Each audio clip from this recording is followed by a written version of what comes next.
क्या हाल है दोस्तों। सोचिए आप एक घने जंगल में हैं। चारों तरफ सन्नाटा है, बस हवा की सरसराहट है। लेकिन आपको ऐसा महसूस हो रहा है कि कोई आपको देख रहा है। कोई ऐसा जो इंसान नहीं है, कोई ऐसा जो सिर्फ शिकार के लिए जीता है। आप उसे देख नहीं सकते, लेकिन वो आपकी हर धड़कन सुन सकता है। उसके पास ऐसी तकनीक है जो आपकी समझ से परे है, और उसकी प्यास सिर्फ खून से बुझती है। आज हम जिस कहानी की बात करेंगे वो हमें ले जाएगी 1719 के दौर में, जहां सर्वाइवल का मतलब था या तो आप शिकारी हैं या शिकार। ये कहानी है डर, हिम्मत और एक अदृश्य मौत से लड़ने की। तो अपनी कुर्सियों की पेटी जरा कस के बांध लीजिए, क्योंकि आज का सफर काफी खौफनाक होने वाला है। कहानी शुरुआत होती है, साल है 1719 और हम हैं द ग्रेट प्लेन्स में, जहां कोमांच जनजाति के लोग अपनी जिंदगी बसर कर रहे हैं। यहाँ हमारी मुलाकात होती है नारू नाम की एक लड़की से, जो देखने में तो काफी कोमल लगती है, लेकिन उसके इरादे पहाड़ों से भी ज्यादा मजबूत हैं। नारू को जड़ी बूटियों का बहुत अच्छा ज्ञान है। वो एक बेहतरीन हीलर है जो किसी भी घाव को भर सकती है। लेकिन उसके दिल में एक अलग ही आग जल रही है। वो अपने भाई ताबे की तरह एक महान शिकारी बनना चाहती है। कोमान समाज में लड़कों का काम शिकार करना होता है और लड़कियों का काम घर संभालना और इलाज करना। लेकिन नारू को ये मंजूर नहीं था। वो हर रोज जंगल में अपनी कुल्हाड़ी फेंकने की प्रैक्टिस करती, अपने वफादार कुत्ते सारी के साथ वक्त बिताती। एक दिन जंगल में हिरण का पीछा करते वक्त नारू की नजर आसमान की तरफ जाती है। बादलों के बीच से एक अजीब सी रोशनी गुजरती है, बिल्कुल वैसी ही जैसी कहानियों में थंडरबर्ड की होती है। नारू को लगता है कि ये कुदरत का एक इशारा है कि अब वो एक शिकारी बनने के लिए तैयार है। लेकिन दोस्तों, वो जिसे थंडरबर्ड समझ रही थी, दरअसल वो मौत का एक स्पेसशिप था, जो किसी दूसरी दुनिया से यहाँ शिकार करने आया था। तभी गांव में खबर आती है कि एक पहाड़ी शेर यानी प्यूमा जनजाति के एक सदस्य को उठा ले गया है। ये एक बेहतरीन मौका था खुद को साबित करने का। ताबे एक सर्च पार्टी तैयार करता है ताकि उस शेर को मारा जा सके, और नारू भी जिद करके उनके साथ चल पड़ती है। जंगल में घुसते ही माहौल बदलने लगता है। हवा में एक अजीब सी बेचैनी फैल जाती है।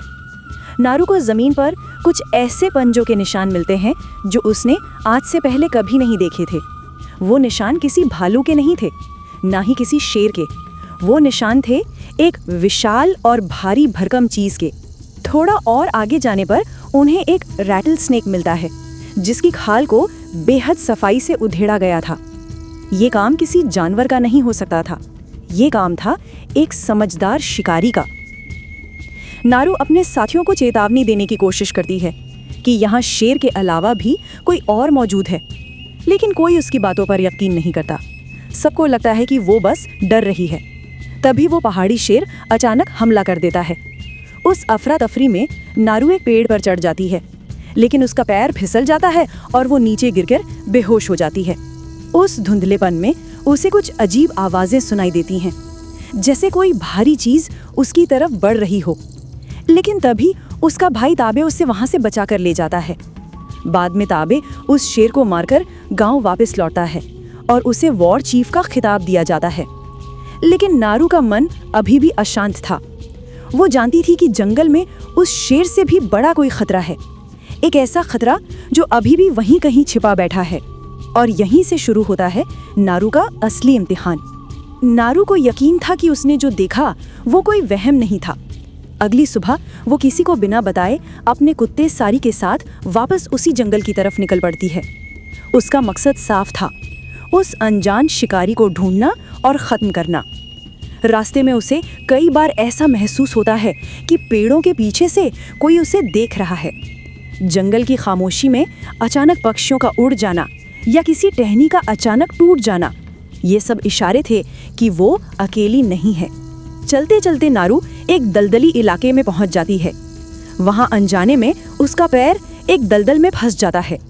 वो जितना निकलने की कोशिश करती उतना ही धंसती जाती। कीचड़ उसके गले तक पहुंच चुका था। ऐसा लग रहा था कि उसकी कहानी यहीं खत्म हो जाएगी। लेकिन नारू ने हार नहीं मानी। उसने अपनी कुल्हाड़ी का इस्तेमाल किया और एक रस्सी की मदद से बड़ी मुश्किल से खुद को बाहर खींचा। थकी हुई और कीचड़ में सनी नारू जैसे ही थोड़ी आगे बढ़ती है, उसका सामना होता है एक विशालकाय भूरे भालू से। भालू गुस्से में था और उसने नारू पर हमला कर दिया। नारू अपनी जान बचाने के लिए बेतहाशा भागती है। वो पत्थरों के बीच नदी के किनारे छिपने की कोशिश करती है, लेकिन भालू उसे छोड़ने के मूड में नहीं था। तभी अचानक नजारा बदल जाता है। भालू और नारू के बीच एक अदृश्य दीवार आ जाती है। हवा में से एक भयानक आकृति उभरती है। ये वो प्रेडेटर था। उस एलियन शिकारी ने एक ही झटके में उस विशाल भालू को हवा में उठा लिया। नारू अपनी आंखों पर यकीन नहीं कर पा रही थी। उस भालू का खून पानी की तरह बह रहा था। प्रेडेटर की ताकत इंसानी सोच से भी परे थी। नारू समझ गई कि ये कोई मामूली जानवर नहीं है, ये पिया मुपीत्सी है, यानी कुमांच कहानियों का वो राक्षस जो सिर्फ शिकार के लिए धरती पर आता है। नारू वहां से भाग निकलती है, लेकिन तभी उसे उसके कबीले के कुछ लड़के मिल जाते हैं जो उसे ढूंढने के लिए वहां आए थे। वो उन्हें समझाने की कोशिश करती है कि यहाँ से भाग चलो, लेकिन वो लड़के उसकी बात नहीं सुनते। तभी प्रेडेटर वहां प्रकट होता है और फिर शुरू होता है मौत का तांडव। प्रेडेटर के पास अत्याधुनिक हथियार थे। उसकी लेजर गाइडेड गन, उसके भाले और उसकी अदृश्य होने की शक्ति उसे अजय बना रही थी। नारू की आंखों के सामने उसके कबीले के लोग मारे जाते हैं। वो बेबस होकर वहां से भागती है, लेकिन बदकिस्मती से उसका पैर एक लोहे के जाल में फंस जाता है। ये जाल कोमांच का नहीं था, बल्कि फ्रांसीसी शिकारियों का था। कुछ ही देर में वहां फ्रांसीसी शिकारी आ जाते हैं जो जानवरों की खाल का व्यापार करते थे। वो नारू को कैद कर लेते हैं। उनके पास एक दुभाषिया था जिसका नाम राफेल था। वो नारू से उस दानव के बारे में पूछता है, क्योंकि उन फ्रांसीसी लोगों का भी प्रेडेटर से सामना हो चुका था। वो जानते थे कि जंगल में कोई और भी है। जब नारू कुछ नहीं बताती तो वो एक क्रूर चाल चलते हैं। वो ताबे को, जो अब तक जिंदा था, पकड़ कर ले आते हैं और उसे पेड़ से बांध देते हैं। वो नारू और ताबे को चारे की तरह इस्तेमाल करना चाहते थे ताकि प्रेडेटर को जाल में फंसा सकें। रात का अंधेरा गहराता है और सन्नाटा छा जाता है। फ्रांसीसी शिकारी अपनी बंदूकों के साथ तैयार थे। तभी जंगल में एक अजीब सी क्लिकिंग आवाज गूंजती है। ये प्रेडेटर के आने की दस्तक थी। अचानक कोहरा छा जाता है और भगदड़ मच जाती है। प्रेडेटर किसी को दिखाई नहीं देता, बस लोगों की चीखें सुनाई देती हैं। उसके हथियार हवा को चीरते हुए आते और पल भर में लाशों के ढेर लगा देते। फ्रांसीसी शिकारियों की बंदूकों की गोलियां उस कवच वाले दानव का कुछ नहीं बिगाड़ पा रही थीं। वो एक एक करके सबको मार रहा था। उसने एक खास तरह की डिस्क का इस्तेमाल किया जो बिजली की रफ्तार से चलती थी। ये मंजर बेहद खौफनाक था। इस अफरा तफरी का फायदा उठाकर नारू और ताबे वहां से भागने में कामयाब हो जाते हैं। नारू अपने कुत्ते सारी को भी वहां से बचा लेती है, लेकिन अब वो जानती थी कि भागने से काम नहीं चलेगा। उसे वापस जाकर लड़ना ही होगा। रास्ते में उसे वो दुभाषिया राफेल मिलता है जो बुरी तरह से घायल हो चुका था। उसका पैर कट गया था और वो दर्द से तड़प रहा था। वो नारू से मदद की भीख मांगता है। बदले में वो नारू को अपनी पिस्तौल चलाना सिखाता है। नारू उसे एक जड़ी बूटी देती है जिससे शरीर का तापमान कम हो जाता है और खून बहना बंद हो जाता है। तभी वहां प्रेडेटर आ धमकता है। राफेल मरने का नाटक करता है।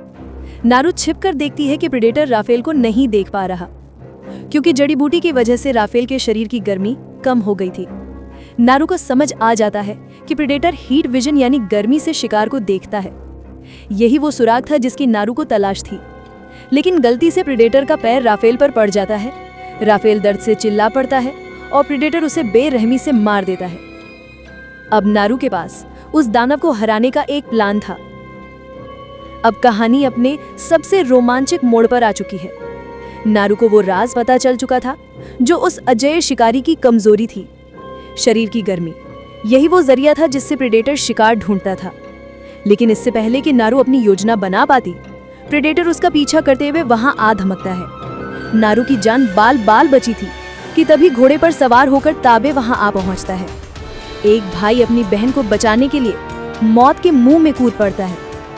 ताबे और प्रेडेटर के बीच एक भीषण लड़ाई शुरू होती है। ताबे एक बेहतरीन योद्धा था। उसने प्रेडेटर को कड़ी टक्कर दी। उसने अपने तीरों और भालों से उस दानव को घायल कर दिया। पहली बार प्रेडेटर का हरा खून जमीन पर गिरा था।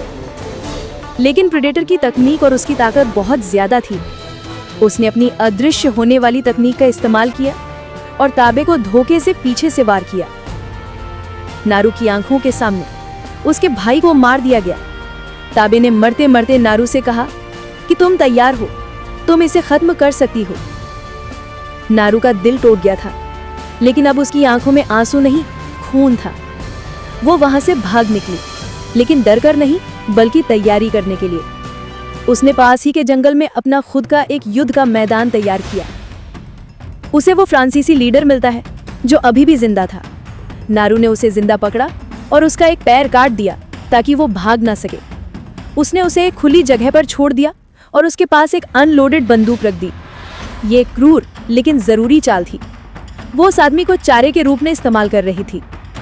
नारू ने वो ठंडी जड़ी बूटी खाई जिससे उसके शरीर का तापमान कम हो गया।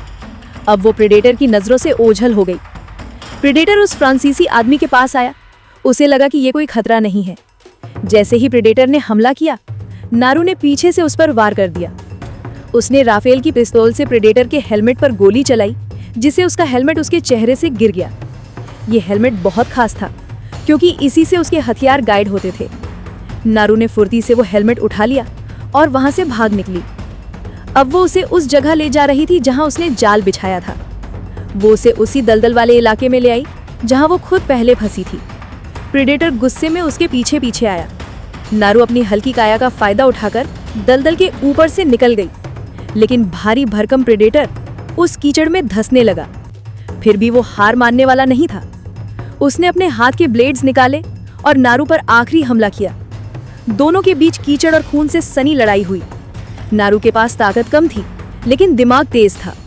उसने प्रेडेटर के ही एक हथियार को उसके खिलाफ इस्तेमाल किया। प्रेडेटर ने नारू को मारने के लिए अपना स्मार्ट डिस्क वाला हथियार चलाया।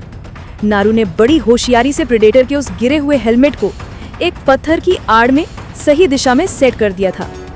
प्रेडेटर को यह पता नहीं था कि उसका हेलमेट नारू के पास है। जैसे ही प्रेडेटर ने अपना लेजर गाइडेड तीर नारू पर चलाया, वो तीर नारू को लगने के बजाय हवा में घूमा, क्योंकि वो हेलमेट के लेजर को फॉलो कर रहा था। और वो हेलमेट नारू में ऐसी जगह रखा था कि उसका निशाना सीधा प्रेडेटर का अपना सिर बन गया। पनक झपकते ही प्रेडेटर का अपना ही हथियार उसके माथे को चीरता हुआ आर पार हो गया। वो विशालकाय दानव उस दलदल में ढेर हो गया। उसका हरा खून काले कीचड़ में मिल गया। सन्नाटा छा गया। सिर्फ नारू की भारी सांसें सुनाई दे रही थीं।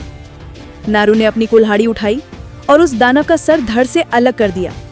ये उसकी जीत का सबसे बड़ा सबूत था। वो वापस अपने गांव लौटी, खून और कीचड़ में सनी। उसके हाथ में उस खौफनाक शिकारी का सर था। पूरा कबीला सन्न रह गया।